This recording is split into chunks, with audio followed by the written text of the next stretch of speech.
Hi hello everyone, তোমরা সবাই কেমন আছো? আশা করছি ভীষণ ভালো আছো। আর আমিও গোবিন্দের দয়ায় ভালোই আছি।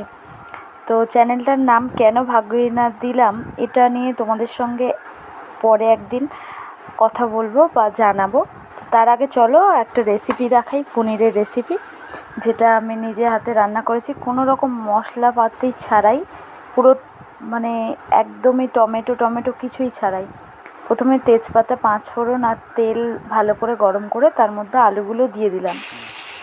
দিয়ে ভালো করে নাড়াচাড়া করছি। আলুগুলো বেশ ভাজা ভাজা হয়ে এলে তখন কাশ্মীরি লঙ্কা একটু গুঁড়ো দিয়েছিলাম কালারটা হওয়ার জন্য, যেহেতু একেবারেই কোনো মশলা ছিল না তাই। তারপরে এমনি শুকনো লঙ্কা গুঁড়ো একটু দিয়েছিলাম। তারপরে দিয়েছিলাম হলুদ দিয়ে ভালো করে নাড়াচাড়া করে কষা ভালো করে নেড়ে সুন্দর